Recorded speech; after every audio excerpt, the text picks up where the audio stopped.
This is Andi Purewal for Boxing Social in association with Betfred, and I'm joined by trainer Robert Garcia in person for the first time. Robert, this is before the weigh-in, so we'll try and keep things on track. But how are you doing? How are things going? Doing great. We're ready for for the weigh-ins. All four of my fighters are good now. So they should be minutes away from stepping on the scale. Just obviously with Jose, talk to me about his preparations. How has everything been throughout camp? Look, training camp went well. He had a great camp, no injuries, family around. His newborn was, has been around training camp, so he's motivated. He's ready, better than ever. We saw Josh yesterday saying that he thought Jose was looking a little dry, maybe he was struggling to make weight. Can you just kind of allay any fears that Jose struggled at the weight? Well, look, if Josh Taylor feels a little more confident, or feels like that extra push, knowing that his opponent is struggling making weight, well then he's then he's not 100% focused on himself. We don't worry about Josh Taylor making weight. They're both gonna make weight. They have to make weight 10 seconds. That's it. Jose will make weight.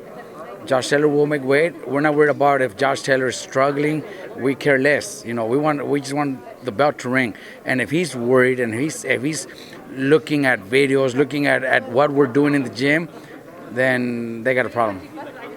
Just with this fight, Robert, a lot of people are expecting fireworks. A lot of people think this will be an all-action fight. Do you expect the same, or are you expecting something different from Josh? Oh no, it's going to be a great fight. Josh is a great fighter. He's proven in his previous fights. He's a warrior, and I've said it before. And I think this fight could easily be fight of the year candidate. I think it could be where we might even get a rematch and maybe a trilogy, because I think that this fight could be that good.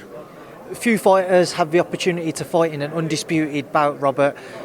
Is there any added pressure in mind with Jose? Does he feel any added pressure to be successful? I think it's not pressure, but I think motivation. I think he's motivated. This is giving him that extra push to become undisputed, to be the first ever Mexican American. But we also know it's the same thing with Josh. So I'm sure he's motivated. Also, I'm sure he's also looking forward to becoming undisputed. So that's why I think it's going to be a great fight.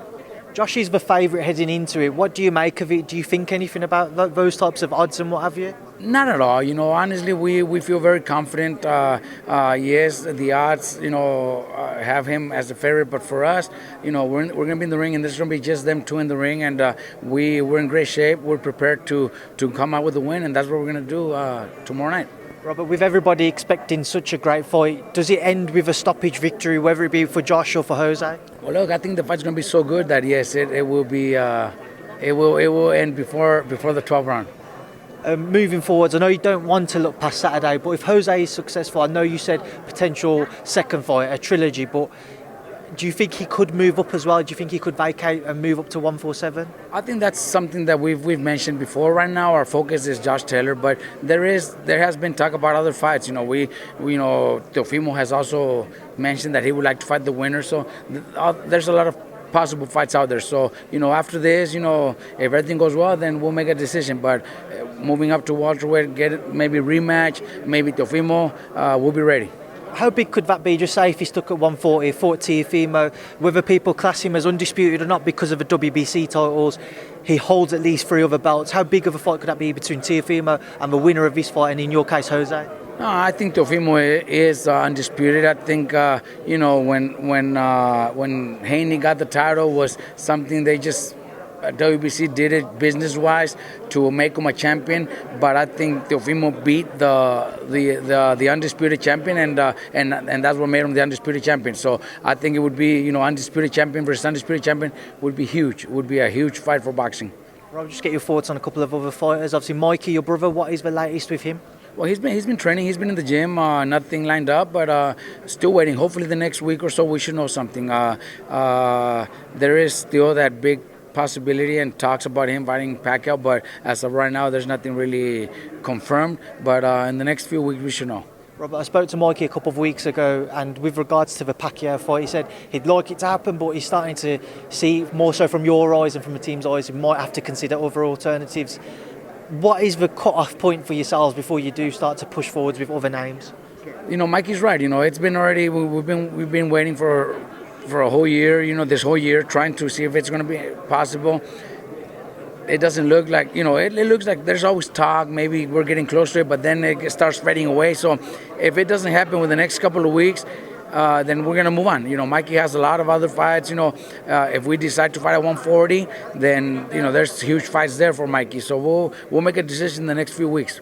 And again at 140, has Mikey spoken about potentially facing, if say Josh was to beat Jose, has he spoken about stepping in and facing Josh at 140 himself? No, Mikey hasn't brought it up because Jose Ramirez is Mikey's team, and Mikey knows Jose Ramirez has all the tools to become the undisputed, and of course Mikey's not going to challenge Jose Ramirez. But that's, we haven't talked about it because that's the reason. But, in boxing, anything could happen, and if it goes the other way, then obviously it would be a great fight for Mikey and for Europe. It would be an awesome fight. So definitely we would actually look for it. Virgil Ortiz, what's the latest with Virgil? He's in a great division himself. Yeah, Virgil is the future, but we got to take our time too. There's no rush. He's only 23 and he's got a bright future. So there's no need to push him that fast. I think he's ready, but we got plenty of time. Final thing, Robert, I just want to get your thoughts on. A few days ago, we heard the news that Deontay Wilder won his arbitration case. Just your thoughts on that and the fact we will see Wilder Fury 3 now instead of an AJ Fury undisputed bout. Right, that kind of was a little disappointing. I was waiting for for the big fight, but Tyson Fury and Wilder still going to be big. Third fight, I think Fury wins by knockout, but it's still going to be interesting. What do you think Deontay will do differently this time around? We've seen he's been doing some training with Malik Scott as well now. You know what? I think his mind, his heart are not going to be there. So I think that's going to be a big difference there. Fury already dominated him there, and I don't think that's going to change. AJ Usyk is the other fight now. Your thoughts, Anthony Joshua, Alexander Usyk? I like Usyk. I know him personally. I know his manager. They're good people, good friends. But I think Anthony Joshua is just too big, too big. The reach advantage, the boxing skills are just superior. So I think Anthony Joshua wins by decision. Right, Robert, final word from yourself. Tell everybody back in the UK, tell everybody across America, across Mexico, wherever they are in the world, why they should tune in tomorrow night. Hey, don't forget, tomorrow night, it's going to be a great fight. The winner's going to be undisputed, so it's a fight boxing fans cannot miss. Robert, I appreciate your time today. Thank you. Thank you. Appreciate it. Top man.